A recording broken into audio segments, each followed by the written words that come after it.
بسم اللہ الرحمن الرحیم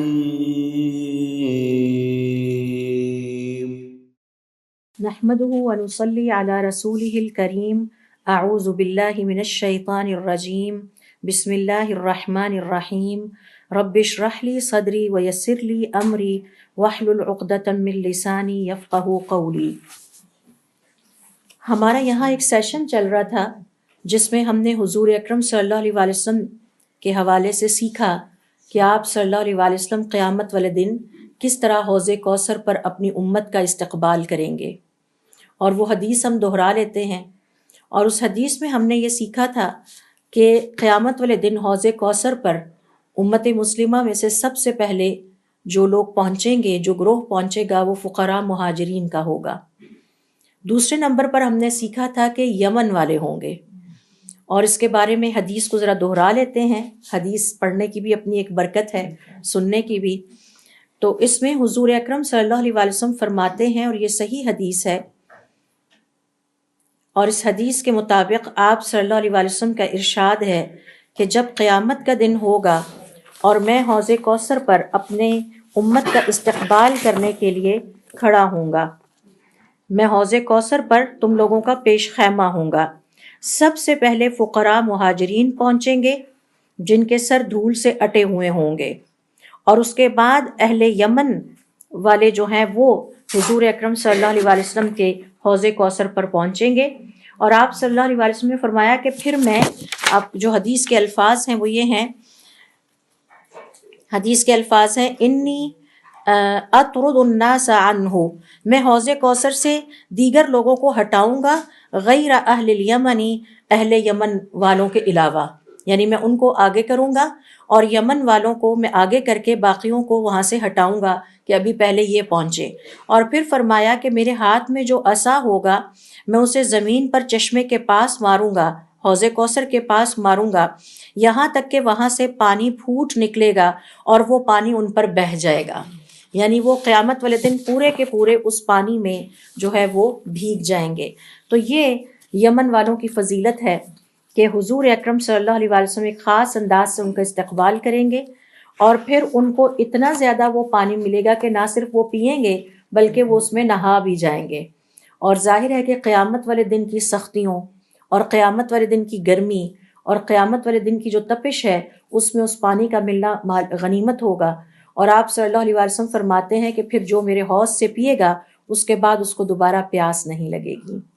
تو یہ اللہ رب العزت کی طرف سے ایک رحمت ہوگی مسلمانوں کے لیے اس دن کہ وہ حوض کوثر سے سیراب ہوں گے، اور قیامت کے دن کی جو سختیاں ہیں ان میں سے یہ سختی ایک ان کے لیے کم ہو جائے گی۔ پھر آگے پل صراط سے گزرنا ہے، پھر حساب کتاب ہونا ہے، اب اس دوران انہیں نہ گرمی محسوس ہوگی اور نہ انہیں پیاس کی سختی محسوس ہوگی۔ یہاں سوال یہ پیدا ہوتا ہے کہ یمن والوں کے اندر ایسی کون سی خوبیاں پائی جاتی ہیں، ایسی کون سی فضیلتیں پائی جاتی ہیں جن کے بنا پر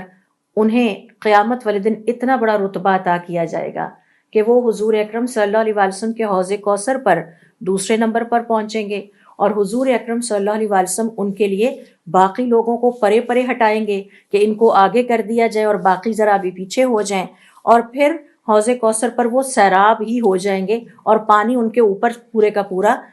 بہہ نکلے گا۔ تو اس حوالے سے بہت ساری احادیث کے مطالعے سے ان کی خوبیوں کا پتہ چلتا ہے، قرآن کریم کے مطالعے سے بھی پتہ چلتا ہے۔ آج کے اس سیشن میں ہم چند کو کور کرنے کی کوشش کرتے ہیں۔ اب یہ جو یمن والے ہیں، جب ہم قرآن کریم کا مطالعہ کرتے ہیں اور حضور اکرم صلی اللہ علیہ وسلم کی احادیث کا مطالعہ کرتے ہیں تو ان کی پہلی خوبی کا یہ پتہ چلتا ہے، پہلی فضیلت جو ان کے اندر پائی جاتی ہے آپ صلی اللہ علیہ وسلم کی احادیث کے مطابق، کہ یہ اسلام سے قبل بھی یمن والے ہمیشہ خیر کے کاموں میں دیگر اقوام پر سبقت لے جاتے تھے، یعنی جب کبھی اس روئے زمین پر خیر کا کوئی کام ہونا ہے تو اس میں یمن والے ہمیشہ سب سے آگے آگے ہوتے تھے۔ اور اس کی مثال کیا ہے؟ اس کی مثال علماء کرام یہ کہتے ہیں کہ جب حضرت ابراہیم علیہ السلام نے اللہ تعالیٰ کے حکم سے سورۃ الحج کی آیت نمبر 27 کے مطابق یہ آواز لگائی خانہ کعبہ کی تعمیر کرنے کے بعد مقام ابراہیم پر کھڑے ہو کے کہ اب تمام لوگ اللہ کے گھر کے حج کے لیے آ جائیں، تو ابن عباس رضی اللہ تعالیٰ عنہما کہتے ہیں کہ یہ جو آیت نازل ہوئی ہے سورۃ الحج کی آیت نمبر 27، وَأَذِّن فِي النَّاسِ بِالْحَجِّ، اے ابراہیم علیہ السلام اب خانہ کعبہ کی تعمیر تو آپ نے مکمل کر لی، اس کی بنیادوں کو آپ نے اٹھا لیا ہے، اب آپ ذرا کھڑے ہو جائیے مقام ابراہیم پہ اور کھڑے ہو کر آواز لگائیے، یأتوک رجالا وعلی کل ضامر یأتین من کل فج عمیق، چاہے ہو سکے تو پیدل آئیں، ہو سکے تو سوار آئیں، اور دنیا کے ہر کونے سے اب اللہ کے گھر کا رخ کریں اور یہاں حج کرنے کے لیے پہنچ جائیں۔ یہ حضرت ابراہیم علیہ السلام نے کھڑے ہو کے اللہ تعالیٰ کے حکم سے پکار لگائی۔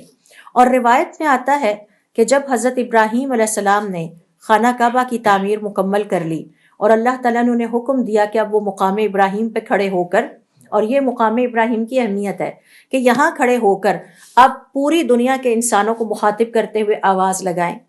اور انہیں یہ کہیں کہ اب اللہ کے گھر چاہے چل کے آ سکتے ہو تو چل کے آ جاؤ، اور سواری لے کر آ سکتے ہو تو حج کرنے کے لیے سواری لے کے آ جاؤ، لیکن اب اس کے گھر آؤ۔ تو حضرت ابراہیم علیہ السلام نے اللہ تعالیٰ سے فرمایا کہ اللہ تعالیٰ میں کیسے آواز لگاؤں، میری آواز تو انسانوں تک نہیں پہنچے گی۔ تو امام احمد ابن حنبل رحمۃ اللہ علیہ اپنی روایات میں بیان کرتے ہیں کہ اللہ تعالیٰ نے فرمایا اے ابراہیم تم آواز لگاؤ، پہنچانا ہمارا کام ہے۔ حضرت ابراہیم علیہ السلام کھڑے ہو گئے اور انہوں نے وہ پکار اور ندا لگائی جس کے جواب میں آج حاجی اپنے گھر سے ہی چلتے ہوئے لبیک اللہم لبیک کہتے ہوئے چل پڑتے ہیں۔ تو یہ اس پکار کے جواب میں ہم سارے میقات سے لبیک اللہم لبیک کہنا شروع کر دیتے ہیں۔ تو روایات میں آتا ہے کہ جب حضرت ابراہیم علیہ السلام نے کھڑے ہو کر یہ آواز لگائی تو اللہ کے حکم سے یہ آواز کل انسانیت تک پہنچی، جو قیامت تک ابھی آنے ہیں ان تک بھی پہنچی، جو عالم ارواح میں تھے ان تک بھی پہنچی، اور جو ابھی ماں کے پیٹ میں تھے ان تک بھی پہنچی۔ یعنی کل انسانوں نے اس آواز کو اللہ تعالیٰ کے حکم سے سنا، اور آج جب حاجی لبیک اللہم لبیک کہتے ہوئے اس کے گھر کی طرف جاتے ہیں تو وہ دراصل اسی ندا کے جواب میں جاتے ہیں۔ تو ابن عباس رضی اللہ تعالیٰ عنہما کہتے ہیں کہ جب حضرت ابراہیم علیہ السلام نے اللہ تعالیٰ کے حکم سے یہ آواز لگائی کہ اب اللہ کے گھر کی تعمیر مکمل ہو گئی ہے، اب ہر حال میں پیدل آ سکتے ہو تو پیدل آؤ، سواری پر آ سکتے ہو تو سوار ہو کے آؤ، لہٰذا اب اللہ کے گھر کی طرف آؤ اور حج کرو۔ تو اس روئے زمین پر یمن والے وہ سب سے پہلی قوم تھی جنہوں نے اس ندا پر لبیک کہا اور اللہ کے گھر حج کرنے کے لیے پہنچ گئے۔ تو یہ ہمیشہ سے نیکی کے کاموں میں سبقت لے جانے والے لوگ تھے یمن والے، یہ ان کی پہلی خوبی ہے جو آج کے اس سیشن میں ہم سیکھتے ہیں۔ تو اللہ رب العزت کو ظاہر ہے کہ اس قوم سے محبت ہے، اور پھر حضور اکرم صلی اللہ علیہ وسلم کا انہوں نے خیر کے کاموں میں بڑا ساتھ دیا، تو آپ صلی اللہ علیہ وسلم ساری امت کے لوگوں کو پیچھے کریں گے، یمن والوں کو حوض کوثر پہ آگے کریں گے کہ تم آگے آؤ، آج آپ ہمارے خاص مہمان ہیں، چیف گیسٹ ہیں، آپ کو ہم حوض کوثر سے پہلے سیراب کریں گے۔ جب ہم بات کر رہے ہیں کہ یہ ہمیشہ نیکی کے کاموں میں سبقت لے جانے والے لوگ ہیں یمن والے، اور اس وقت یہ سب سے پہلے اللہ کے گھر کے حج کے لیے اپنے گھروں سے نکل آئے اور اللہ کے گھر پہنچ گئے۔ ایک اور مثال ان کے اندر جو خیر پائی جاتی ہے اس کی یہ ہے کہ ان کا ایک بہت بڑا بادشاہ گزرا ہے، اور وہ بادشاہ بہت نیک تھا، اس کا لقب تبع تھا۔ قرآن کریم میں اس کا ذکر آتا ہے قوم تبع۔ یہ جو تبع نامی بادشاہ تھا یہ اس کا لقب ہے، بالکل ایسے جیسے حبشہ کے بادشاہوں کا لقب نجاشی ہوتا تھا، یمن کے بادشاہوں کا لقب تبع ہوتا تھا، فارس کے بادشاہوں کا لقب کسرا ہوتا تھا، روم کے بادشاہوں کا لقب قیصر ہوتا تھا، اور مصر کے بادشاہوں کا لقب فرعون ہوتا تھا۔ تو یہ تبع اس کا لقب تھا، یعنی یمنی اپنے بڑے بڑے بادشاہوں کو تبع کہا کرتے تھے۔ تو یہ جو تبع ہے، اور اس کا پورا اصل نام تھا الحمیری الیمنی، یہ جو تبع ہے اس کے بارے میں جب ہم روایت میں پڑھتے ہیں تو پتہ یہ چلتا ہے کہ یمن والوں کے اندر جو خیر پائی جاتی ہے اور خیر کے کاموں میں ہمیشہ یہ سبقت لے جانے والوں میں سے تھے۔ اس کے بارے میں کہا جاتا ہے کہ یہ وہ بادشاہ ہے کہ جو فتوحات کرتا ہوا کعبہ تک پہنچا، اور جب اسے پتہ چلا کہ یہ اللہ کا گھر ہے تو اس نے اللہ کے گھر کی بہت عزت اور احترام کیا۔ اور وہ کیسے کیا؟ سب سے پہلے بیت اللہ کو غلاف چڑھانے والا یہی تھا، اور اس نے بیت اللہ کے گھر پہ غلاف چڑھایا اور یہ روایت قائم کی جو کہ آج تک چل رہی ہے۔ جب اسے پتہ چلا کہ اللہ کا گھر ہے تو اس نے اس گھر کی بہت زیادہ عزت اور احترام اور تعظیم کا مظاہرہ کیا۔ اور طبہ الحمیری کے بارے میں جب عربی کی کتابوں میں مزید میں نے تاریخ کی کتابوں میں ریسرچ کی تو کچھ فیکٹس میں نے اس کے بارے میں کلیکٹ کیے۔ اس کا ذکر قرآن کریم میں بھی آتا ہے۔ مثال کے طور پر دیکھیے سورۃ الدخان کی آیت نمبر 37 میں، اور اس کے بعد ہم دیکھتے ہیں سورہ قاف کی آیت نمبر 12 سے 14 میں۔ قرآن کریم میں بس ان 2 صورتوں میں اس کا ذکر آیا ہے۔ ام ہم خیر ام قوم تبع والذین من قبلہم اہلکناہم، یہ زیادہ بہتر ہیں یا تبع کی قوم اور جو ان سے پہلے تھے ان کی نافرمانیوں کی وجہ سے بھی ہم نے انہیں ہلاک کر دیا۔ اور دوسری آیت ہے سورہ قاف کی آیت نمبر 12 سے 13 اور 14، وَأَصْحَابُ الْأَيْكَةِ وَقَوْمُ تُبَّعٍ، یہ جو ایکا والے تھے اور تبا کی قوم تھی، کُلٌ کذب الرسل، ان سب نے پیغمبروں کو جھٹلایا، فحق وعید، تو ان پر ہماری وعید ثابت ہو گئی۔ اب یہ جو طبہ الحمیری ہے، یہ 2 آیتوں میں میں اس کا ذکر آپ سے بتایا، میں اس کی تشریح پہ بعد میں آؤں گی۔ اسلام میں سب سے پہلے اس نے خانہ کعبہ کا غلاف تیار کر کے چڑھوایا، اور اس مقصد کے لیے اس نے یمن کا قیمتی ترین اور انتہائی خوبصورت کپڑا منگوایا اور اس پر غلاف چڑھایا۔ یہ مکہ میں داخل ہوا اور اس نے اللہ کے گھر کا طواف کیا۔ وہاں کے لوگوں سے پتہ چلا کہ اس گھر کی عبادت یہ ہے کہ اس کا جتنا طواف آپ کر سکتے ہیں کرتے جائیں، تو اس نے طواف کیا۔ اور سب سے پہلے اس نے خانہ کعبہ کا دروازہ بنوایا اور اس کی چابی بنوا کے لوکل قبیلے کے حوالے کی، تو گویا اس کی مینجمنٹ کو بہتر کیا، اس کو اور زیادہ خوبصورت اور جاذب نظر بنایا، اور اس پر اس نے غلاف بھی چڑھایا۔ یہ مشرک تھا، جب یہ خانہ کعبہ تک پہنچا تو اس نے اسلام قبول کر لیا۔ اب یہ بڑی حیرت آپ کو ہوگی کہ ابھی تو حضور اکرم صلی اللہ علیہ وسلم کی بعثت نہیں ہوئی، تو میں اس واقعے کی طرف بھی آتی ہوں۔ حضرت موسیٰ علیہ السلام کی شریعت کے مطابق یہ اللہ تعالیٰ کی عبادت کیا کرتا تھا، کیونکہ جو اس کا زمانہ تھا اس میں بھی حضرت عیسیٰ نہیں آئے تھے، لیکن یہ حضرت موسیٰ علیہ السلام کی شریعت، جب اسلام لے آیا تو اس نے حضرت موسیٰ علیہ السلام کی شریعت کے مطابق اللہ تعالیٰ کی عبادت کرنا شروع کر دی۔ اور اس نے بنو جرہم نامی قبیلے کے زمانے میں حج کیا تھا، اور اس نے خانہ کعبہ میں 6000 جانور اللہ تعالیٰ کی رضا کی خاطر قربان کیے۔ بہت بڑا بادشاہ تھا تو اس نے بہت بڑی قربانی وہاں پر پیش کی۔ اور بیت اللہ کی طواف کرنے کے بعد اس میں جتنا عرصہ رہا وہ بیت اللہ میں زیادہ وقت گزارتا تھا، اس میں طواف کرتا تھا، اللہ تعالیٰ کی عبادت حضرت موسیٰ علیہ السلام کی شریعت کے مطابق کرتا تھا، اور انتہائی تعظیم اور احترام کا مظاہرہ کرنے کے بعد اپنے وطن لوٹ گیا۔ 326 سال تک اس نے یمن کے علاقے پر حکومت کی، اور اس کے زمانے میں یمن کی سلطنت بہت وسیع تھی، یعنی اتنی وسیع تھی کہ مکہ اور مدینہ بھی اس میں آ چکے تھے، یعنی اتنی زیادہ زمین اس کے پاس تھی۔ اور یمن کے بادشاہوں میں سب سے لمبی حکومت اس نے پائی، اور اس کے باوجود انتہائی ہمبل یعنی عاجزی اختیار کرنے والا بادشاہ تھا، اور اچھا نیک بادشاہ تھا، اس کا ذکر آتا ہے۔ اور یہ اس کا زمانہ آپ صلی اللہ علیہ وسلم کی وفات سے 700 سال قبل ہے، 700 سال قبل، یعنی حضرت عیسیٰ علیہ السلام سے 200 سال پہلے پھر حضرت عیسیٰ علیہ السلام آتے ہیں، پھر 571 AD میں حضور اکرم صلی اللہ علیہ وسلم کا زمانہ شروع ہو جاتا ہے۔ اب یہ جو میں نے آپ سے کہا کہ اس نے اسلام قبول کر لیا تھا، تو اس واقعے کی تفصیل کیا ہے؟ اس واقعے کی تفصیل ابن عساکر بیان کرتے ہیں، اور حضور اکرم صلی اللہ علیہ وسلم اپنی حدیث میں اس کی تصدیق کرتے ہیں۔ ابن عساکر اپنی تاریخ سے روایت کرتے ہیں کہ طبہ نامی یمنی بادشاہ، جو کہ بہت ہی نیک اور عبادت گزار انسان تھا اور اللہ کے گھر کی بڑی تعظیم اور احترام کرنے والا تھا، وہ علاقے فتح کرتے کرتے مدینہ تک پہنچا، اس کی سلطنت یہاں تک پہنچ گئی۔ چونکہ دینداری اس کا شوق تھا، اس نے مدینہ کے علماء جو کہ یہودی علماء تھے ان سب کو اکٹھا کر لیا، اور ان سے کہا مجھے بتاؤ آ کے کہ تمہارے دین کی تعلیمات کیا ہیں۔ تو یہودی علماء جب اس سے بات چیت کر رہے تھے، انہوں نے اس سے ذکر کیا کہ یہ جو مکہ اور مدینہ کی سرزمین ہے اس کی بہت زیادہ اہمیت ہے، اور اس کی اہمیت اس لیے بھی ہے کہ مکہ میں ایک نبی کا ظہور ہونے والا ہے، اور یہ ہماری یعنی یہودیت کی مذہبی کتابوں کے مطابق وہ آخری پیغمبر مکہ کی سرزمین پر ظاہر ہوگا، اور ہم اس کا انتظار کر رہے ہیں، اور ہماری کتابوں کے مطابق اس کا نام احمد ہوگا۔ جب اسے حضور اکرم صلی اللہ علیہ وسلم کے بارے میں پتہ چلا تو اس نے مزید کوریدا اور مزید ان کے بارے میں جاننے کی کوشش کی۔ پھر ان یہودی علماء نے تبع الحمیری کو بتایا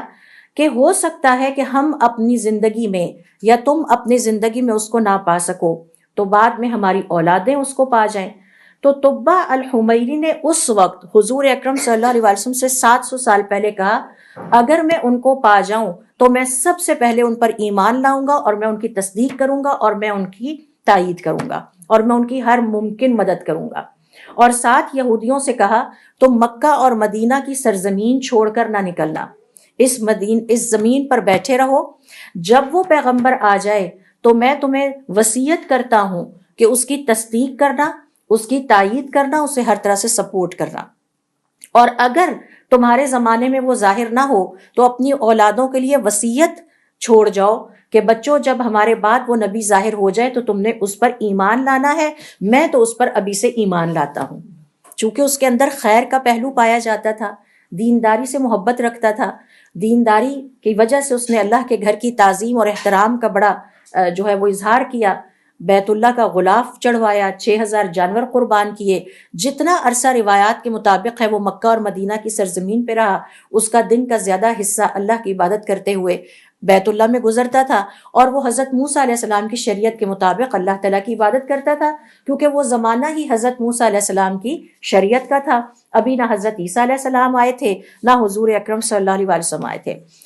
تو حضور، اور اس وقت اس نے جو بات کہی اس کو ایک عرب شاعر اس طرح سے بیان کرتا ہے، حدثت، اور ان کے یمن کی پوئٹری سے انہوں نے یہ ٹرانسلیٹ کیا ہے، حدثت ان رسول الملیک یخرج حقا بارض الحرم،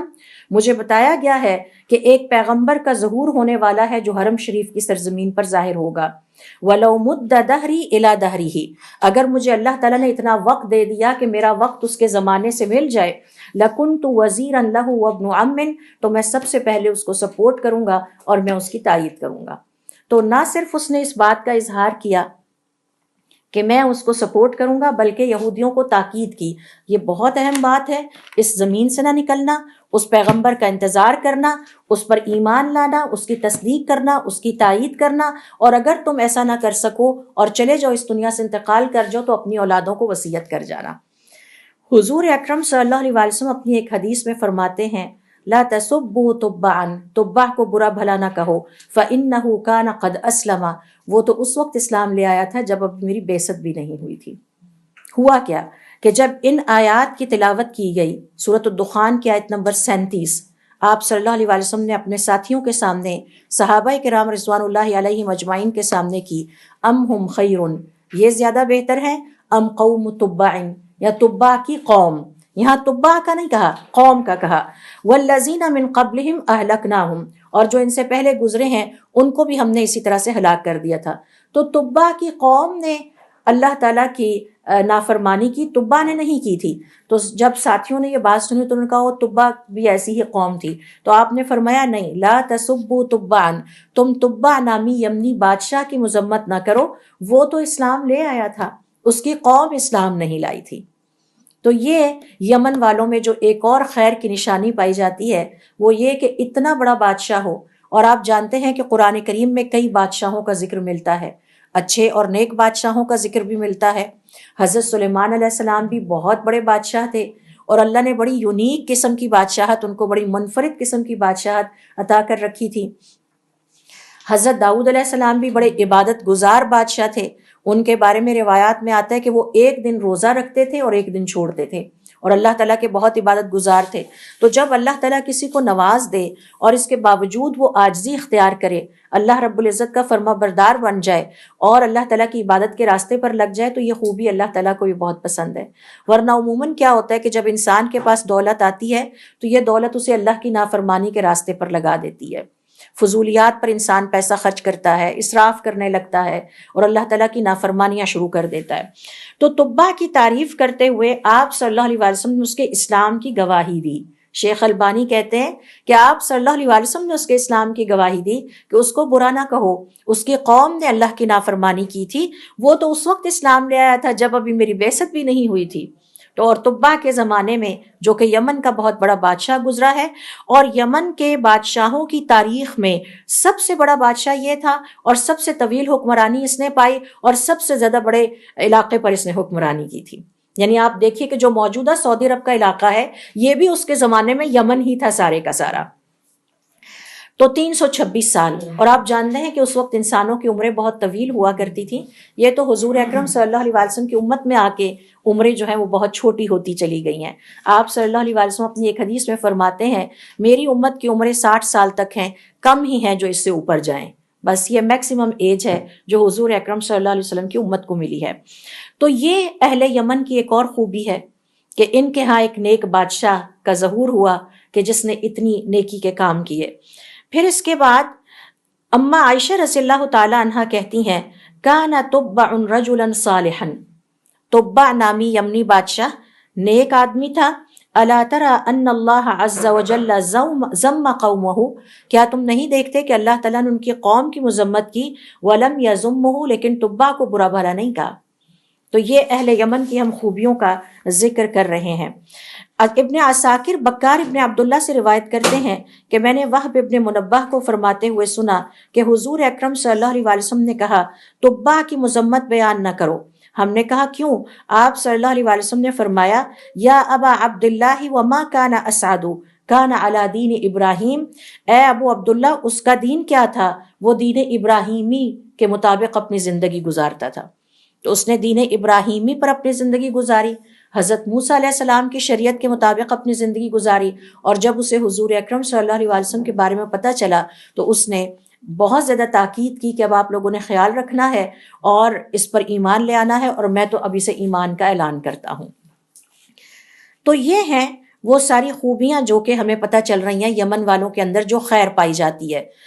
اس کے علاوہ ایک اور حدیث میں یہاں پر آپ سے شیئر کرتی ہوں جس سے پتہ چلتا ہے کہ یمن والوں کو خاص طور پر قیامت والے دن اسپیشل پروٹوکول کیوں ملے گا اور وہ اللہ تعالیٰ کے خاص مہمان کیوں ہوں گے اور حضور اکرم صلی اللہ علیہ وسلم کی مہمان نوازی کیوں فرمائیں گے. کہ یہ دین کا علم حاصل کرنے کا بڑا لالچ رکھنے والے لوگ تھے اور بے لوث ہو کے، یعنی کسی دنیاوی مقصد کے لیے دین کا علم حاصل نہیں کرتے تھے. اس حوالے سے دیکھیے کہ یہ وہ لوگ ہیں جنہوں نے سب سے پہلے حضور اکرم صلی اللہ علیہ وسلم سے اس کائنات کی ابتدا کے بارے میں سوال کیا. اور وہ حدیث کیا ہے؟ عمران ابن حسین کہتے ہیں کہ میں حضور اکرم صلی اللہ علیہ وسلم کے پاس تھا. اذ جاءہ قوم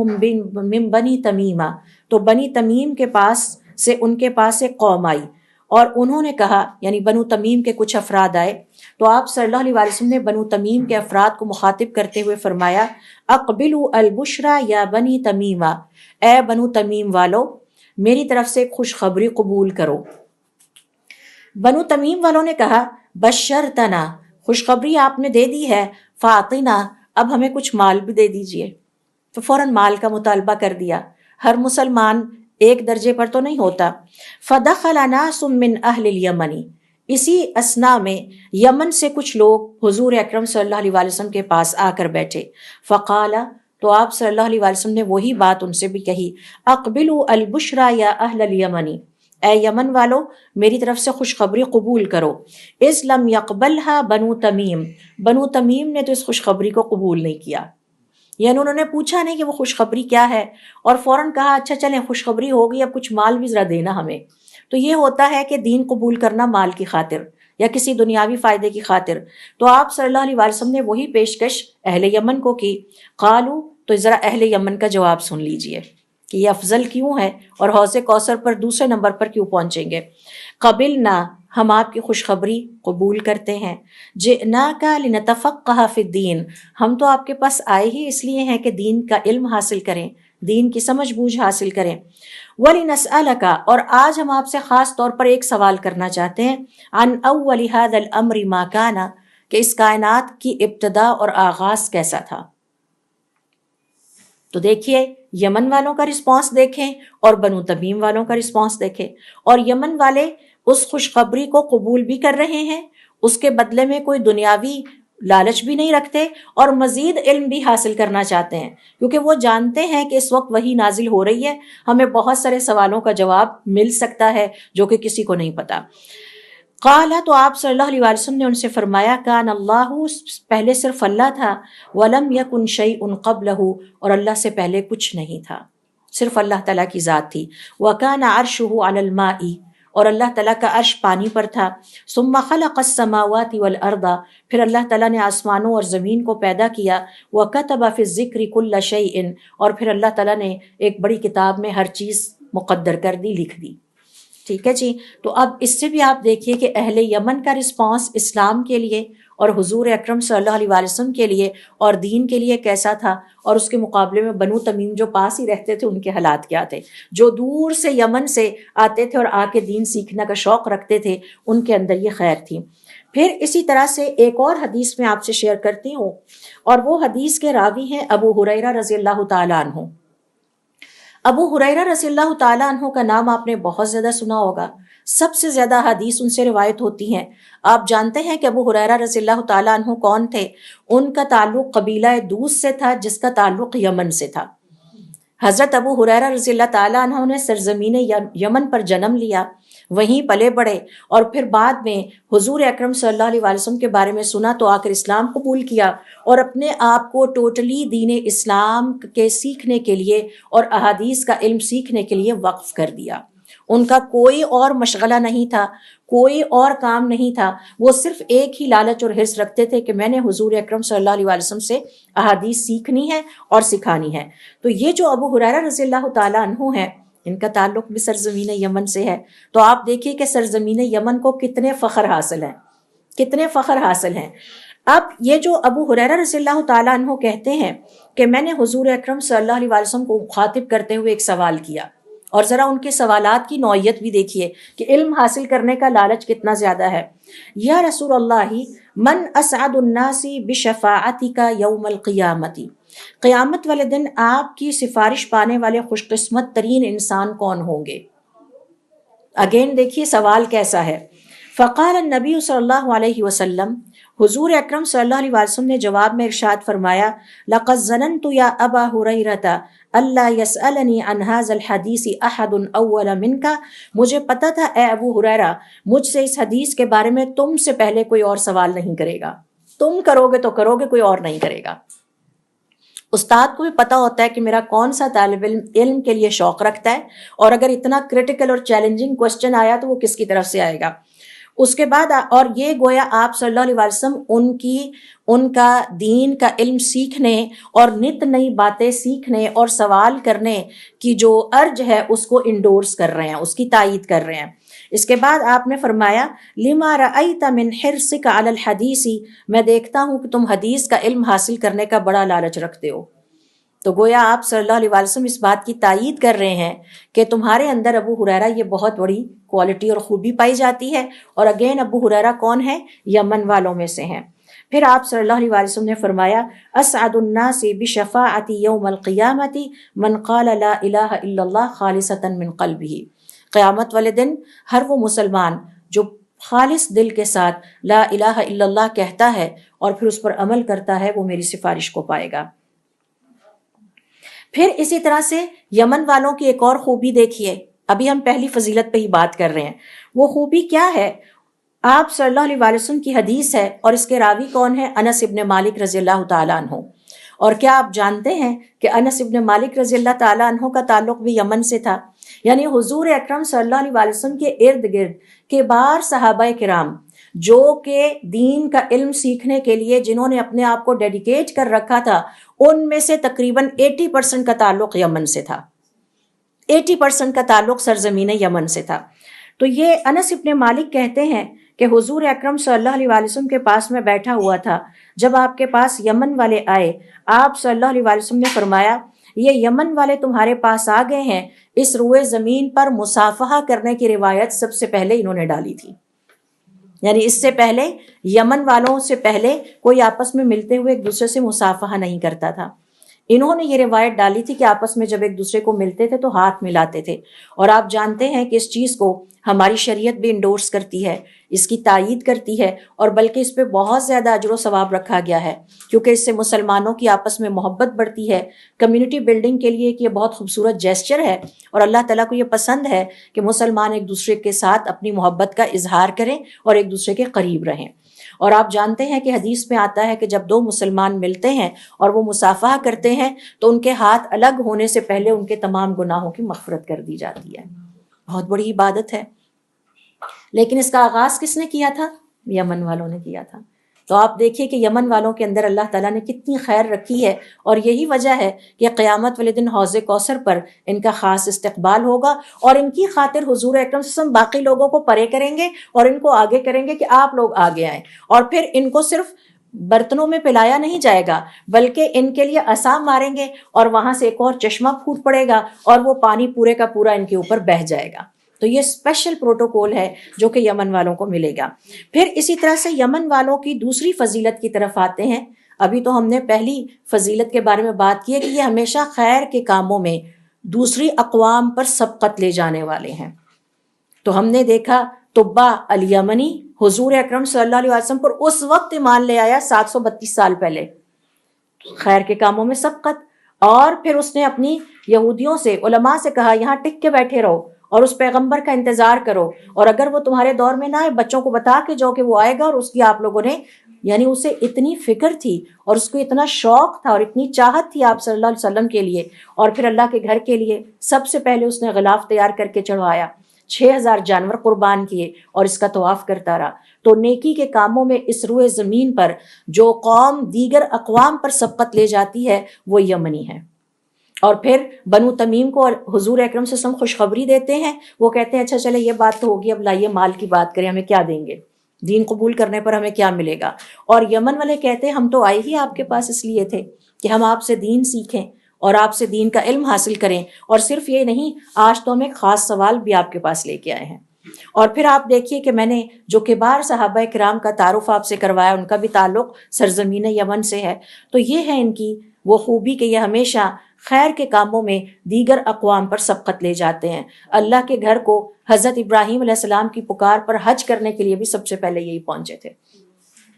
کائنات کے آغاز کے بارے میں بھی سب سے پہلے انہوں نے سوال کیا تھا، کیونکہ پتہ تھا وہی نازل ہو رہی ہے اور ہمیں علم ملے گا۔ پھر اس کے بعد اگلی خوبی دیکھیے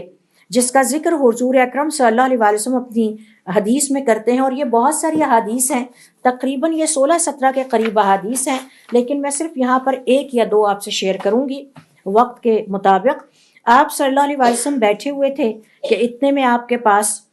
اہل یمن آئے، تو آپ صلی اللہ علیہ وسلم نے فرمایا جاء اہل الیمن، یمن والے آ گئے، تمہارے پاس آ گئے ہیں، ہم ارق افئدۃ، یہ بڑے نرم دل ہوتے ہیں۔ یہ ان کی پہلی کوالٹی بیان کی۔ الایمان یمان، ایمان یمنی ہے۔ پھر فرمایا والفقہ یمان، فقہ یمنی ہے۔ پھر فرمایا والحکمت یمانیۃ، اور حکمت بھی یمنی ہے۔ اب آئیے باری باری ہم ان کوالٹیز کی طرف آتے ہیں۔ آپ صلی اللہ علیہ وسلم نے فرمایا یہ یمن والے تمہارے پاس آ گئے ہیں، یہ نرم دل ہوتے ہیں۔ نرم دل ہونا ایک بہت بڑی خوبی ہے، اور اس کے لیے ہمیں اللہ تعالیٰ سے دعا کرنی چاہیے۔ اگر اللہ تعالیٰ کے کلام کا ہمارے دل پر اثر نہیں ہوتا اور اس کی وجہ سے ہمارے دل اور دماغ میں کوئی تبدیلی پیدا نہیں ہوتی، ہمارے عمل میں کوئی تبدیلی پیدا نہیں ہوتی، تو یہ اس بات کی نشانی ہے کہ ہمارا دل سخت ہے۔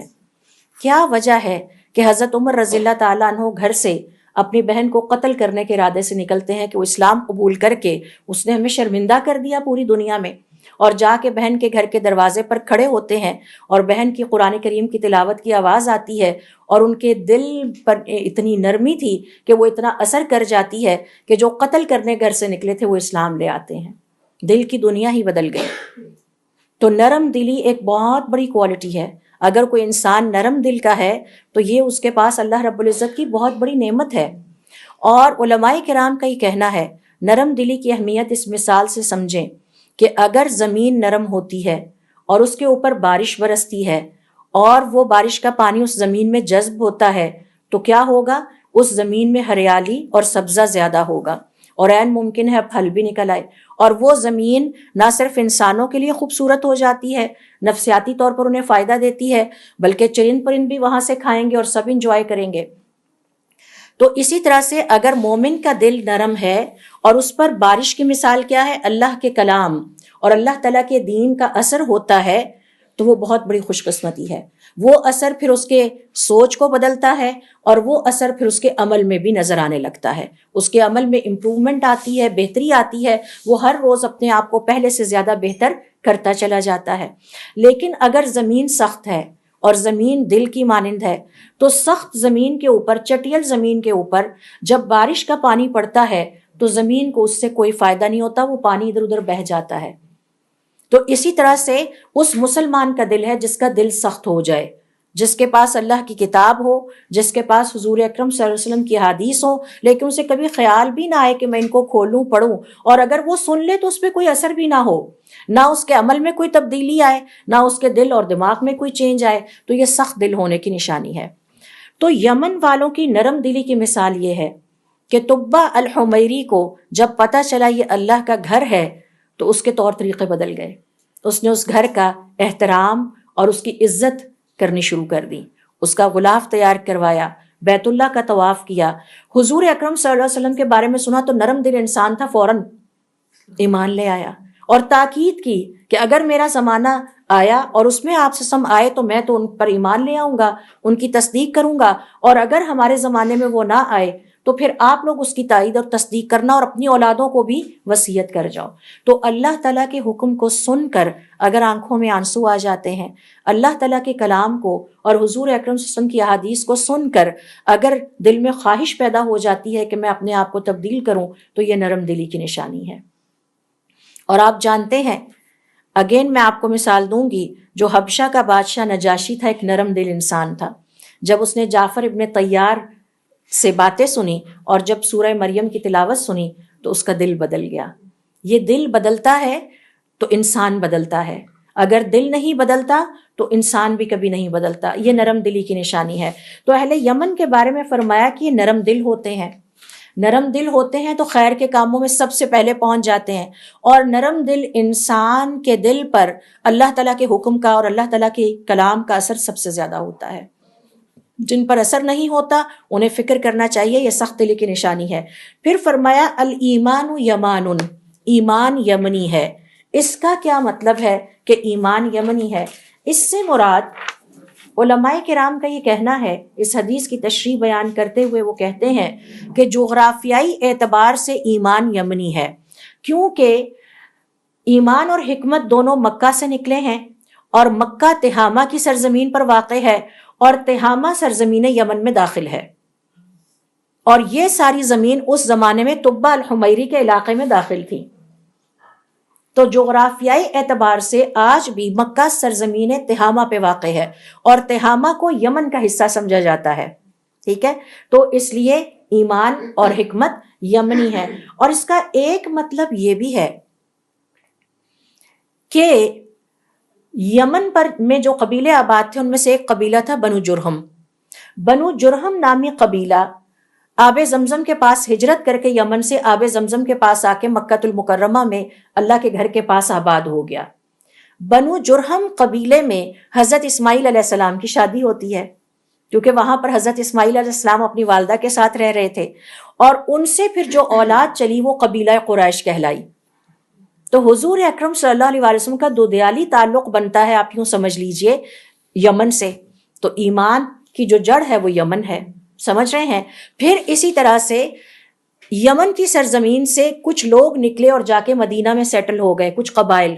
اور وہ بعد میں انصار کہلائے۔ اور آپ جانتے ہیں کہ انصار نے مسلمانوں کی اور حضور اکرم صلی اللہ علیہ وسلم کی کتنی مدد کی، اور انصار کی بھی خوبی یہ ہے، ان کی فضیلتیں بیان کرتے ہوئے آپ صلی اللہ علیہ وسلم فرماتے ہیں بڑے نرم دل ہیں، انہوں نے اسلام کو بہت سپورٹ کیا۔ تو نرم دل انسان اللہ تعالیٰ کے احکام پر جلدی عمل کرنے کی اپنے اندر جو ہے وہ جذبہ پاتا ہے۔ تو اب آپ کو سمجھ آ گیا ہوگا کہ الایمان یمان کیوں کہا گیا ہے، ایمان یمنی کیوں ہے۔ والفقہ یمان، ایمان اور فقہ کا آپس میں تعلق ہے۔ اور دوسری بات، شریعت اسلامی کے جو بڑے بڑے فقہا جو ویل ورس تھے فقہ میں، جنہوں نے فقہ میں بڑی مہارت حاصل کی، ان کا تعلق بھی سرزمین یمن سے ہے۔ جیسے وہ بڑے بڑے صحابہ کرام جنہوں نے حدیث کا علم حاصل کیا، 80% کا تعلق سرزمین یمن سے ہے۔ تو آپ سے نے فرمایا ایمان کی جڑیں بھی یمن میں ہیں، اور فقہ بھی یمنی ہے، اور والحکمت یمانیۃ، اور حکمت بھی یمنی ہے۔ حکمت سے مراد یہاں کیا ہے؟ اللہ کی رضا کو پا جانا، فوراً سمجھ میں آ جانا کہ میرا رب کس چیز میں راضی ہے۔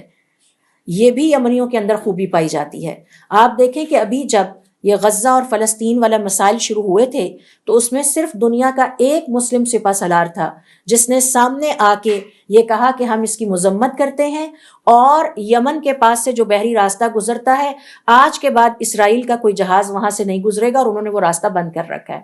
کسی مسلمان سپہ سالار کو، کسی مسلمان حکمران کو اتنی جرت نہیں ہوئی کہ وہ اس جرت کے ساتھ کھڑے ہو کے اس کی مذمت ہی بیان کر دے۔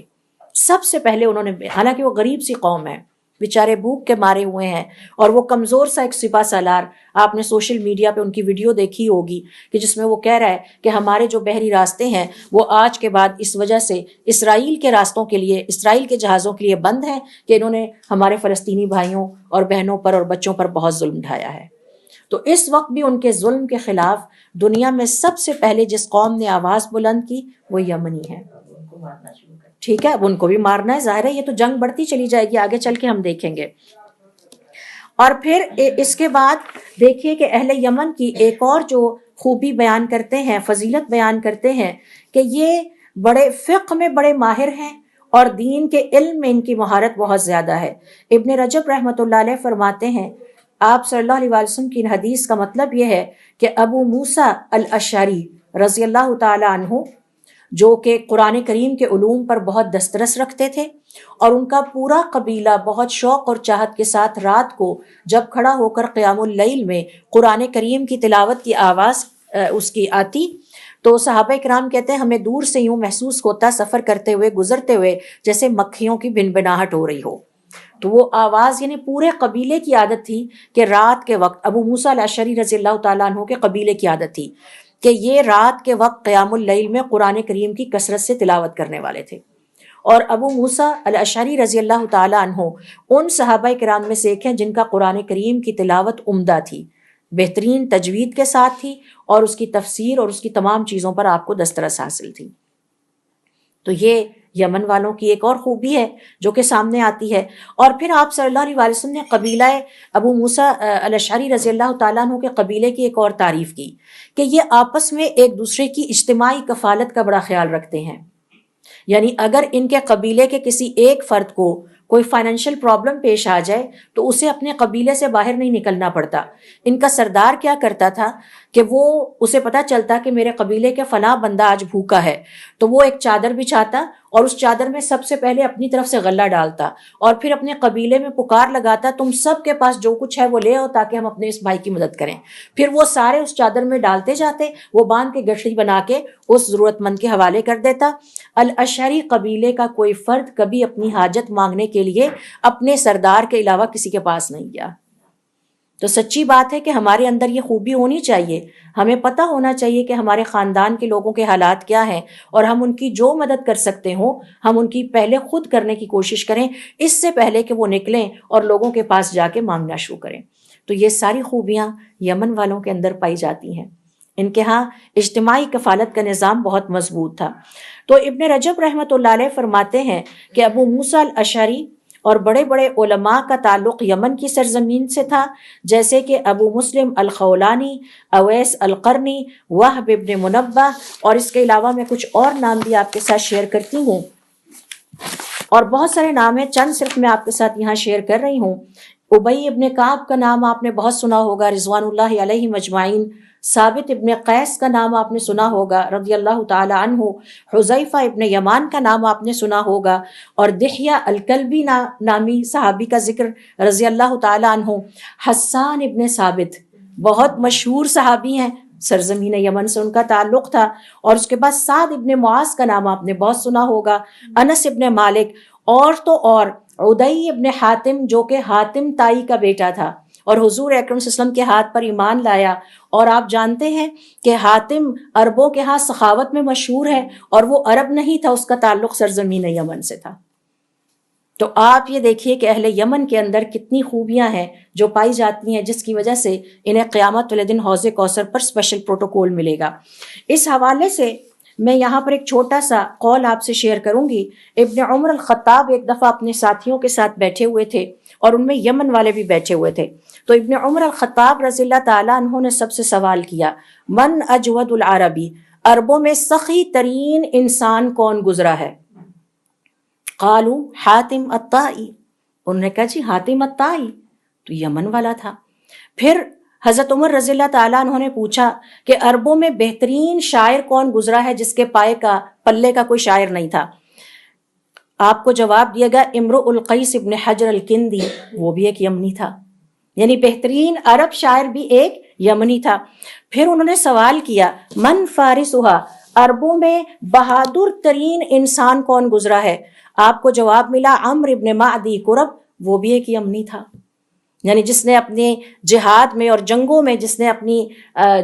کارنامے دکھائے، بہادری کی تاریخیں رقم کی، ٹھیک ہے، وہ بھی ایک یمنی تھا۔ پھر حضرت عمر رضی اللہ تعالیٰ عنہ نے سوال کیا تلوار کس کی چلتی تھی، یعنی کس کی تلوار سے دشمن گھبراتے تھے؟ جواب ملا سیف ابن عمرو ابن معدی کرب، عمرو ابن معدی کرب کی تلوار سے دشمن گھبرا جاتے تھے۔ اور ایک روایت میں آتا ہے کہ معدی ابن عمر جو ہیں وہ 1000 نوجوانوں کی طاقت رکھتے تھے، اکیلے 1000 پہ غالب آ جاتے تھے، اتنے بہادر انسان تھے۔ فقال عمر، تو حضرت عمر رضی اللہ تعالیٰ عنہ نے کہا اور اپنا عصا زمین پہ مارا ذہبت الیمن بالفخر کلہ، سارے فخر تو یمن کی زمین لے گئی۔ اور 3 دفعہ آپ نے یہ الفاظ دہرائے۔ عدی ابن حاتم کی جہاں تک بات ہے، کبار صحابہ کرام میں سے تھے اور نیکی اور خیرات کے کاموں میں ہمیشہ بہت زیادہ خرچ کیا، اور ایک سخی باپ کے سخی بیٹے تھے، اللہ تعالیٰ نے دیا بھی بہت تھا اور سخاوت کے ساتھ نیکی کے کاموں میں خرچ بھی بہت کرتے تھے۔ تو یہ ہیں وہ ساری فضیلتیں جو کہ یمن والوں کو خاص طور پر حاصل ہیں۔ پھر اسی طرح سے، اور میں نے آپ سے شیئر کیا کہ کتنے بڑے بڑے صحابہ ہیں، حضرت حسان ثابت بن حسان ابن ثابت ہیں جن کا ذکر آتا ہے شاعری کے حوالے سے، وہ بھی یمنی تھے۔ تو ابن رجب رحمۃ اللہ علیہ فرماتے ہیں کہ اہل یمن کی سرزمین سے دین اسلام کے بہت بڑے بڑے علماء پیدا ہوئے ہیں، جنہوں نے، اور نہ صرف دین اسلام کے بڑے علماء پیدا ہوئے ہیں بلکہ یہ ابن عمر ابن الخطاب رضی اللہ تعالیٰ عنہ کی گواہی بھی آپ کے سامنے ہے کہ عربوں کے بہترین شاعر بھی یمنی تھے، عربوں کے بہترین جنگجو بھی یمنی تھے، اور عربوں کے ہاں بہترین سخاوت کا مظاہرہ کرنے والے انسان بھی یمنی تھا، وہ بھی ایک یمنی تھا۔ اور اس پر آپ نے فرمایا کہ سرزمین یمن سارے فخر لے گئی، یعنی ہمارے لیے تو کچھ بچا ہی نہیں۔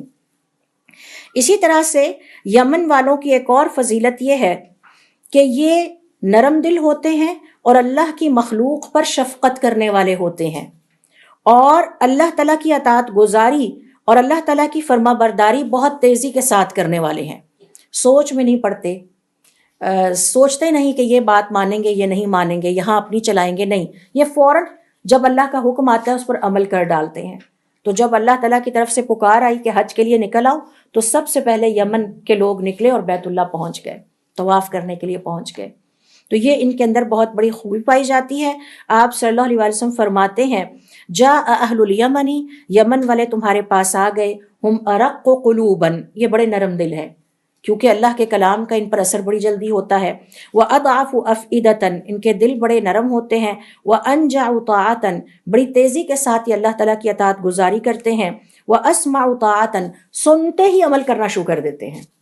سنتے ہی عمل کرنا شروع کر دیتے ہیں، کوئی سیکنڈ تھاٹ ان کو نہیں آتی کہ لوگ کیا کہیں گے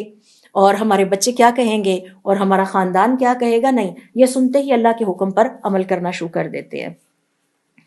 پھر اسی طرح سے یمن والوں کی ایک اور فضیلت یہ ہے کہ یہ اللہ سے محبت کرتے ہیں اور اللہ ان سے محبت کرتا ہے، اور اس کی دلیل کیا ہے؟ اس کی دلیل ہے سورۃ المائدہ کی آیت نمبر 54، آیت نمبر 54، یا ایھا الذین آمنوا، اے لوگو جو ایمان لائے ہو، من یرتد منکم عن دینہ، اگر تم اپنے دین سے پھر جاؤ، فسوف یأتی اللہ بقوم، تو اللہ تعالیٰ تمہاری جگہ ایسی قوم لے آئے گا، یحبہم، کہ اللہ اس قوم سے محبت کرتا ہے، ویحبونہ، اور اس قوم کے لوگ اللہ سے محبت کرتے ہیں، اذلۃ علی المؤمنین، مومنوں کے لیے بڑے نرم ہیں، اعزۃ علی الکافرین، کافروں کے لیے بڑے سخت ہیں، یجاہدون فی سبیل اللہ، اللہ کی راہ میں جہاد کرنے والے ہیں، ولا یخافون لومۃ لائم، اور کسی کی بات کی کوئی پرواہ نہیں کرتے۔ عیاض الاشعری کہتے ہیں جب یہ آیت نازل ہوئی اور آپ صلی اللہ علیہ وسلم نے اس آیت کی تلاوت کی، اس کے بعد ابو موسیٰ الاشعری کی طرف اشارہ کر کے فرمایا اس کی قوم کے بارے میں اللہ تعالیٰ یہ کہہ رہے ہیں، اور وہ کون ہے؟ یمن والے، وہ تو اللہ نے گواہی دی کہ یہ اللہ سے بڑی محبت کرتے ہیں اور اللہ ان سے بڑی محبت کرتا ہے، اگر تم باز نہ آئے تو تمہاری جگہ میں ان کو لے آؤں گا۔ اور ساتھ آپ صلی اللہ علیہ وسلم نے ابو موسیٰ الاشعری کی طرف اشارہ کیا اور فرمایا اس کی قوم کے بارے میں اللہ تعالیٰ کا حکم ہے۔ تو یہ بہت بڑا اعزاز ہے کہ دنیا کی زندگی میں کسی قوم کو یہ خوشخبری مل جائے کہ وہ اللہ تعالیٰ کو بہت پیارے ہیں۔ اس آیت کی تفسیر بیان کرتے ہوئے کعب القرظی کہتے ہیں کہ عمر ابن عبدالعزیز کو جب اس آیت کی تشریح پتہ چلی تو انہوں نے بہت افسوس کے ساتھ اپنے سینے پر ہاتھ مارا اور کہا کاش عمر بن عبدالعزیز یمن والوں میں سے ہوتا۔ یعنی انہیں حسرت ہوئی کہ یمن والے اللہ تعالیٰ کے ہاں اتنا مقام اور مرتبہ رکھتے ہیں، کاش مجھے بھی اللہ تعالیٰ نے ان میں پیدا کیا ہوتا۔ پھر اسی طرح سے دیکھیے یمن والوں کی ایک اور فضیلت یہ ہے، اور اس کی گواہی حضرت عمر رضی اللہ تعالیٰ عنہ اپنے زمانے میں دیتے ہیں۔ ان کی ایک فضیلت یہ ہے کہ یہ حضور اکرم صلی اللہ علیہ وسلم کے صحابہ کرام سے سنت کی پیروی میں بڑی مشابہت رکھتے تھے۔ یعنی جس طرح صحابہ کرام رضوان اللہ علیہ مجمعین کو لالچ ہوتا تھا کہ دنیا کی زندگی میں آپ صلی اللہ علیہ وسلم کی ہر سنت پر عمل کر کے اجر و ثواب پائیں، اسی طرح یمن والے آپ صلی اللہ علیہ وسلم کی سنتوں کا بڑا لالچ رکھتے تھے۔ اور اس حوالے سے جب حج کا موقع تھا اور حضرت عمر رضی اللہ تعالیٰ عنہ خلیفہ وقت تھے، انہوں نے حاجیوں کو آتے دیکھا، اور جب یمن والوں کا قافلہ آ رہا تھا تو آپ نے فرمایا تم میں سے جو اس بات کو پسند کرتا ہو کہ حضور اکرم صلی اللہ علیہ وسلم سے ملتے جلتے لوگ دیکھے تو وہ یہ یمن والوں کے قافلے کی طرف نظر ڈالے۔ یعنی یہ حضور اکرم صلی اللہ علیہ وسلم کے صحابہ کرام رضوان اللہ علیہ مجمعین سے اپنے طور طریقوں میں بہت زیادہ ملتے جلتے لوگ تھے۔ پھر اسی طرح سے یمن والوں کی ایک اور فضیلت یہ ہے کہ آپ صلی اللہ علیہ وسلم نے اپنی حدیث میں فرمایا خیر الرجال رجال اہل الیمنی، بہترین انسان، بہترین مرد یمن کے مردوں میں پائے جاتے ہیں۔ یمن والے بہترین انسان ہیں اور بہترین مرد ہیں۔ اسی طرح سے اہل یمن کی ایک اور خوبی یہ ہے، ایک اور فضیلت یہ ہے کہ آپ صلی اللہ علیہ وسلم کی حدیث کے مطابق ان کے نیک عمل دنیا کی دیگر مسلمان اقوام کے نیک عمل سے زیادہ، ان پر زیادہ بھاری ہیں۔ جو یہ نیکیاں کرتے ہیں وہ اللہ تعالیٰ کے ہاں زیادہ قیمتی ہیں اور وہ زیادہ وزنی ہیں۔ کیسے؟ ابو سعید رضی اللہ تعالیٰ عنہ کہتے ہیں حضور اکرم صلی اللہ علیہ وسلم نے ہمیں مخاطب کرتے ہوئے فرمایا انہ سیأتی قوم، ابھی تمہارے پاس ایک قوم پہنچنے والی ہے، تحقرون اعمالکم الی اعمالہم، اگر تم ان کے نیک عمل دیکھ لو تو تمہیں اپنے نیک عمل ان کے مقابلے میں حقیر لگنے لگیں گے۔ پھر کہتے ہیں کہ ہم نے پوچھا یا رسول اللہ اقریش، اے اللہ کے رسول کیا قریش کے لوگ آنے والے ہیں؟ آپ نے فرمایا لا ولکن اہل الیمن، نہیں یمن والے ابھی تمہارے پاس تھوڑی دیر میں پہنچنے والے ہیں۔ تو آپ صلی اللہ علیہ وسلم نے یہ گواہی دی۔ اور دیکھیے کیوں نہ ہو، اویس قرنی کا تعلق یمن سے تھا۔ اویس قرنی حضور اکرم صلی اللہ علیہ وسلم کے زمانے میں تھے، اور آپ صلی اللہ علیہ وسلم کو وحی کر کے بتایا گیا کہ اللہ رب العزت اویس قرنی سے بہت محبت رکھتے ہیں، اور وجہ بتائی گئی کہ اویس قرنی کی ایک بوڑھی والدہ ہیں جن کو وہ اپنی پشت پر اٹھا کے چلتے پھرتے ہیں اور اپنی والدہ کی خدمت کرتے ہیں، اور وہ اپنی اس بیمار والدہ کی وجہ سے سفر کر کے اپنی زندگی میں حضور اکرم صلی اللہ علیہ وسلم سے آ کر مل نہیں سکے، ورنہ وہ صحابی کا لقب پا جاتے۔ انہوں نے اپنی ماں کو ترجیح دی، ماں کی خدمت کو ہر دیگر تمام چیزوں پر ترجیح دی، اور آسمانوں میں وحی کے ذریعے حضور اکرم صلی اللہ علیہ وسلم کو ان کے اس نیک عمل کے بارے میں بتایا گیا کہ یہ جو اویس قرنی ہیں یہ اللہ تعالیٰ کو بہت پیارے ہیں، کیونکہ انہوں نے اپنی ماں کو چھوڑ کر، اپنی ماں کی خدمت اپنے ہاتھوں سے کرتے ہیں، چھوڑ کر آپ کے پاس نہیں آئے، ورنہ وہ بھی صحابی کا لقب پا جاتے اور آپ کے دیدار سے فیضیاب ہوتے۔ تو ان کے جو نیک عمل ہیں، اور ابھی ہم نے سیکھا تھا کہ یہ حکمت کیا ہے، یہ اللہ کی رضا کو جلدی پا جاتے ہیں۔ انہیں سمجھ میں آ گیا کہ دونوں نیکیوں میں سے کون سی نیکی اللہ کو زیادہ پسند ہے۔ وہ چاہتے تو اپنی والدہ کو کسی کے حوالے کر کے چند دنوں کے لیے نکل آتے، اور آپ جانتے ہیں کہ اس زمانے میں سفر بہت طویل ہوتے تھے، پرمشقت ہوتے تھے، کئی مہینے لگ جاتے جانے میں، وہاں ٹھہرنے میں اور رہنے میں، اور اگر سفر کی مشقت کے دوران کسی کا انتقال ہو جاتا تو گھر والوں کو جب تک قافلہ گھر واپس نہ آتا پتہ نہیں چلتا تھا. یعنی سال بعد ممکن ہے کسی کو پتہ چلے کہ آپ کے گھر سے جو حاجی نکلا تھا وہ راستے میں ہی کہیں فوت ہو گیا تھا، تو اب وہ واپس نہیں آئے گا، آپ لوگ اس کا انتظار نہ کیجیے. تو اویس قرنی ہمیشہ ہی کیلکولیٹ کرتے رہتے کہ اگر میں نکلا تو سفر طویل ہے، میری والدہ کی خدمت کون کرے گا؟ میں تو ان کو اپنی بیگ پہ اٹھا کے چل پھر لیتا ہوں، کام کرتا ہوں، ان کو قضائے حاجت کرواتا ہوں، ان کو کھلاتا ہوں پلاتا ہوں، لیکن میرے بعد تو میری والدہ کی کوئی اتنی خدمت نہیں کرے گا. اور اگر میں سفر کرتا ہوں تو یہ سفر بہت طویل ہوگا، اور ایسا نہ ہو کہ سفر کے دوران اگر میں زندہ نہیں بچتا تو میری والدہ کو لک آفٹر کون کرے گا؟ یہی وجہ ہے کہ اپنی والدہ کی خاطر وہ اپنے گھر سے، اپنے وطن سے نہیں نکلے، اور حضور اکرم صلی اللہ علیہ وسلم کے صحابی ہونے کا لقب نہیں پایا. تو والدہ کی خدمت کی بہترین مثال کا فخر بھی سرزمین یمن کو جاتا ہے. اور یہ ان کے نرم دل ہونے کا ثبوت بھی ہے، اور ان کے اندر اللہ تعالیٰ کے حکم کو سمجھنے اور حکمت کو پا جانے اور اللہ تعالیٰ کی رضا کو پا جانے کا ثبوت بھی ہے. پھر اسی طرح سے ان کے نیک عمل اللہ تعالیٰ کو بہت پیارے ہیں. اب ایک طرف صحابہ کرام ہیں اور ایک طرف اویس قرنی ہے کہ جو اپنی ماں کی خدمت کر کے صحابہ کرام سے بھی اتنا بڑا درجہ پا گئے کہ ان کے بارے میں حضرت عمر رضی اللہ تعالیٰ عنہ اور دیگر صحابہ کرام کو حضور اکرم صلی اللہ علیہ وسلم نے بتایا کہ ایک نیک اللہ کا بندہ ہے جس کا نام اویس قرنی ہے، اور وہ حاجیوں میں کبھی آئے گا تو اس کی نشانی یہ ہے کہ اس کے جسم پر پھل بحری کا ایک داغ ہے، اس سے پہچان لینا وہ اپنی ماں کے حق میں بہت بہت خدمت گزار ہے، اپنی ماں کے ساتھ بہت اچھا سلوک کرنے والا انسان ہے. اور ابن عباس رضی اللہ تعالیٰ عنہ فرماتے ہیں کہ اپنے والدین کے ساتھ اچھا سلوک کرنا کبیرہ گناہوں کا کفارہ ہے، اس سے کبیرہ گناہ معاف ہو جاتے ہیں جو کہ صرف توبہ سے معاف ہو سکتے ہیں. تو والدین کے ساتھ اچھا سلوک کرنا اتنا بڑا نیک عمل ہے، اور اس کا فخر بھی سرزمین یمن کو جاتا ہے کہ انہوں نے اس کی مثال قائم کی اور اللہ تعالیٰ نے اس کو پسند کیا. اسی طرح سے یہ اہل یمن کی ایک اور فضیلت یہ بھی ہے کہ یہ بہت دیانتدار ہوتے ہیں اور شریعت کی سمجھ بوجھ ان پر ختم ہے. ہماری شریعت کی سمجھ بوجھ ان پر ختم ہے. آپ صلی اللہ علیہ وسلم ایک حدیث میں فرماتے ہیں، اسے امام ترمذی نے بیان کیا ہے، الملک فی قریش، بادشاہت اور سرداری اللہ تعالیٰ نے قریش میں رکھ دی، والقضاء فی الانصاری، اور فیصلہ کرنے کی قوت انصار میں رکھ دی، والاذان فی الحبشتی، اور اذان دینے کا فخر اللہ تعالیٰ نے سرزمین حبشہ کو عطا کیا، والامانۃ فی الازدی، اور دیانتداری ازد والوں کے ہاں رکھی جو کہ یمن والے ہیں، والشرعۃ فی الیمنی، اور شریعت کی سمجھ بوجھ یمنیوں کو عطا کر دی. تو یہ حضور اکرم صلی اللہ علیہ وسلم کی طرف سے یہ گواہی ہے. اچھا، اس کے بعد یمن والوں کی ایک اور فضیلت جو یہاں پر میں آپ سے شیئر کروں گی وہ یہ ہے، اور اس بات کو ہم نے بھولنا نہیں ہے، کہ قرآن کریم میں ایک نیک اور عبادت گزار اللہ پر ایمان لانے والی ملکہ کا ذکر کیا جاتا ہے جو کہ ملکہ سبا تھی. ملکہ سبا کا تعلق بھی سرزمین یمن سے ہے،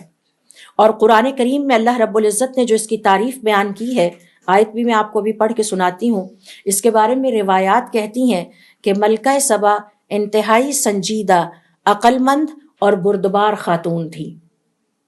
اور اس نے اپنے دور کی بہت بڑے علاقے پر حکومت کی، اور اس کی یہ حکومت کئی سو سال چلی. لیکن وہ سورج کی پرستش کرتی تھی اور اس کی قوم بھی سورج کی پوجا کرتی تھی. تو حضرت سلیمان علیہ السلام نے ہدہد کی کوششوں سے اسے اسلام لانے کے لیے کہا. جب اسے اسلام کی دعوت ملی اور اس نے حضرت سلیمان علیہ السلام کو وزٹ بھی کیا، تو چونکہ وہ انتہائی عقل مند خاتون تھی، اس نے اپنی بادشاہت کو بچانے کے لیے اپنی قوم کو جنگی جنون میں مبتلا نہیں کیا، اپنی قوم کو جنگ کے حوالے نہیں کیا، بلکہ اس نے کیا کہا کہ یہ بادشاہ مشورہ کیا، اور مشورہ کرنا بھی بہت بڑی بات ہے. اپنے خاص وزیروں سے، مشیروں سے مشورہ کیا اور کہا جب یہ بادشاہ کسی بستی میں داخل ہوتے ہیں تو اسے برباد کر دیتے ہیں. اور آگے اللہ تعالیٰ فرماتے ہیں وَكَذَلِكَ يَفْعَلُونَ، اور واقعی بادشاہ ایسے ہی ہوتے ہیں. گویا اللہ تعالیٰ نے قرآن کریم میں خاتون کی سیاست کے حوالے سے، پولیٹکس کے حوالے سے پالیسی کی تائید کرتے ہوئے فرمایا کہ وہ ٹھیک کہہ رہی تھی، بادشاہ جب کسی بستی میں داخل ہوتے ہیں تو اس کو برباد کر دیتے ہیں. تو یہ اللہ تعالیٰ کی طرف سے اس خاتون کی تعریف ہے. اور پھر اس نے عقل مندی کیا کی؟ اس نے عقل مندی یہ کی کہ بغیر کسی جانی اور مالی نقصان کے اور اپنی قوم کو تباہ کیے بغیر اللہ تعالیٰ پر ایمان لے آئی اور اپنی بادشاہت اور اس کا کل جو کچھ اس کے پاس تھا حضرت سلیمان علیہ السلام کے حوالے کر دیا کہ آپ اسے اللہ کے دین پھیلانے کے لیے استعمال کریں۔ اور اتنی جلدی اللہ تعالیٰ پر ایمان لے آنا یہ کوئی یمنی خاتون ہی کر سکتی تھی، یہ کوئی فرعون خاتون نہیں کر سکتی تھی، کیونکہ یمن والوں کی یہ فضیلت ہے کہ وہ اللہ کی رضا کو بہت جلدی پا جاتے ہیں۔ یہ حکمت ہے، عقل مندی یہ ہے جس کو کہ آپ نے فرمایا حکمت یمانی ہے، کہ یہ بڑے سمجھدار لوگ ہوتے ہیں، یہ اللہ کی رضا کو بڑی جلدی پہنچتے ہیں، اور یہی وجہ کہ بڑی جلدی عمل کرنے لگ جاتے ہیں، سیکنڈ تھاٹ نہیں دیتے۔ خاتون نے اسلام قبول کیا اور ان کی قوم نے بھی اسلام قبول کیا، اس طرح اپنی قوم کو جنگی تباہی سے بچا لیا، ان کی دنیا بھی بچا لی اور اپنے سمیت اپنی قوم کی آخرت کی حفاظت بھی کر لی۔ تو یہ ایک بہت عقل مندانہ فیصلہ تھا۔ اور اللہ تعالیٰ نے قرآن کریم میں جتنی بھی کہانیاں بیان کی ہیں وہ انٹرٹینمنٹ کے لیے نہیں ہیں، وہ ہمارے اسی لیے ہیں کہ سبق سیکھا جائے۔ اور پھر اہل یمن کی ایک اور فضیلت یہ ہے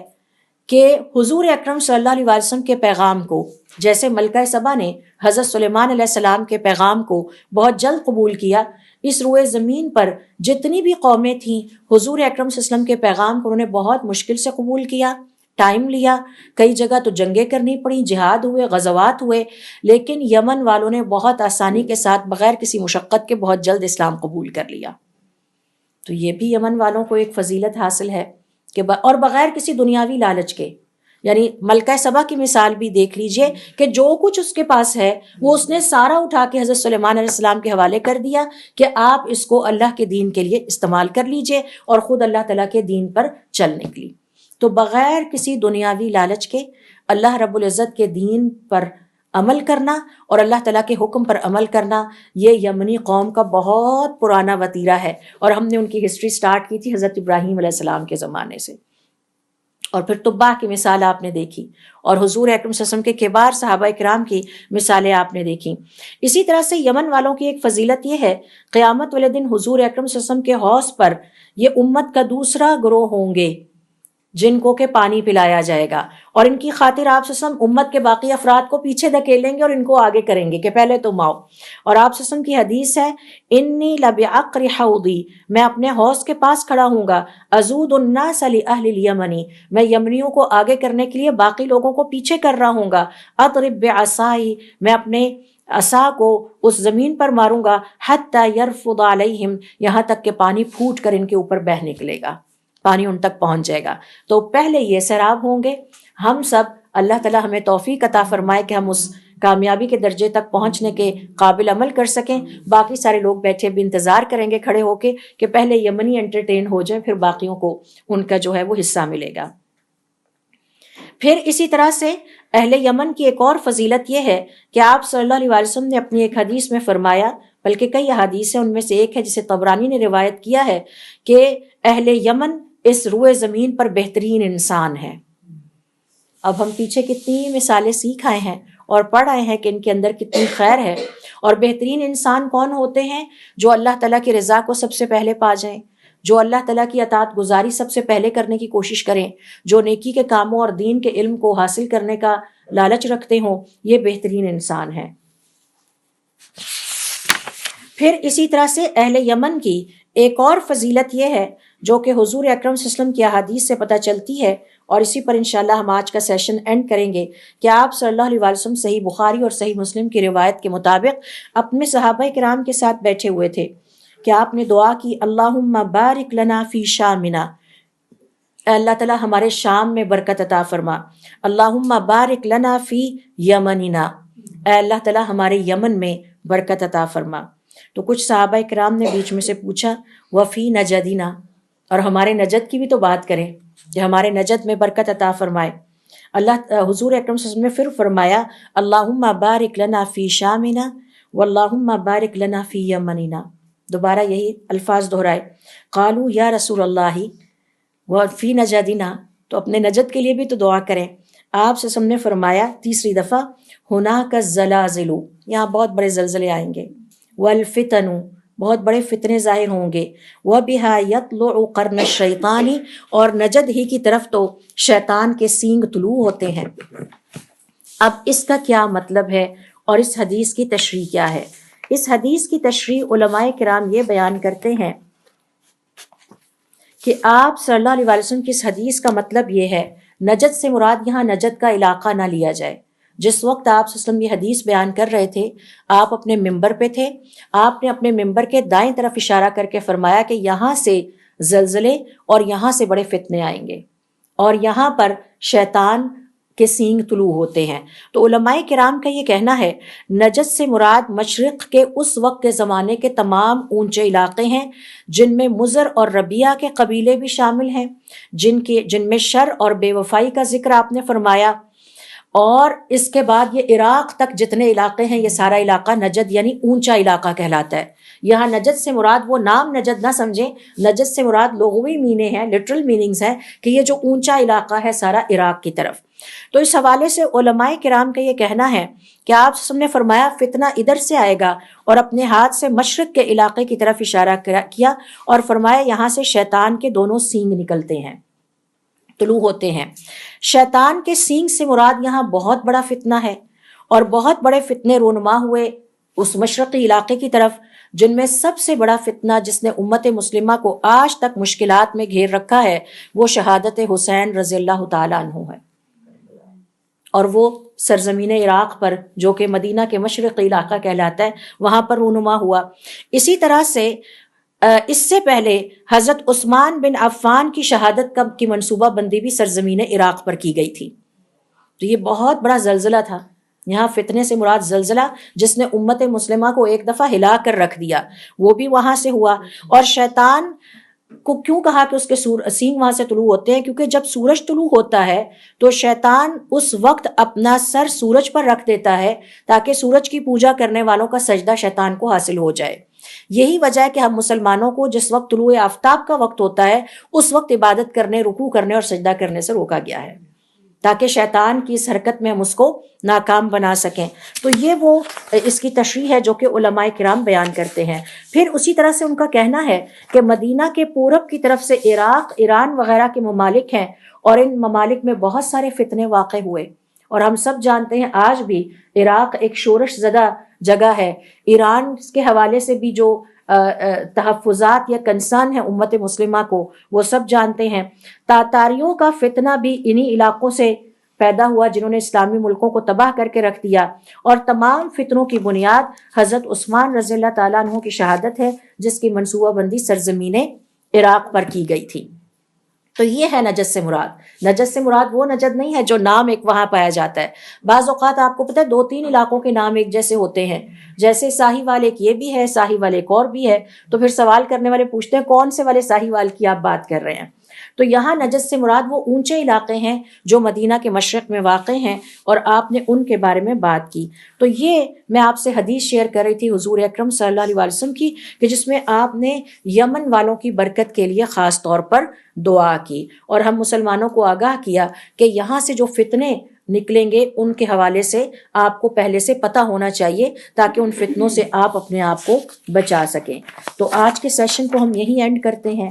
یہ چند میں نے ابھی آپ سے یمن والوں کی فضیلتیں شیئر کی ہیں، یہ تقریباً 40 کے قریب ہیں، ساری ہم آج کے سیشن میں شیئر نہیں کر سکے، اور ان سب فضیلتوں کا مطالعہ کرنے کا مقصد یہ ہے کہ ہم اہل یمن میں سے تو نہیں، لیکن ہم یہ تو کر سکتے ہیں کہ اپنے اندر وہ اچھی خوبیاں پیدا کریں جو یمن والوں کی اللہ تعالیٰ کو پسند آئیں، تو اللہ تعالیٰ ہم سے بھی اسی طرح سے محبت کرنے لگے اور ہم بھی اللہ تعالیٰ سے محبت کرنے لگیں۔ ہمارے صالحین میں سے ایک صالح بزرگ گزرے ہیں، وہ دعا کیا کرتے تھے کہ اللہ تعالیٰ میں نیک بندہ تو نہیں ہوں لیکن تو گواہ ہے میں نیکوں جیسا بننے کی کوشش تو کرتا ہوں، تو ہم کم از کم ان جیسا بننے کی کوشش اپنی زندگی میں ضرور کریں۔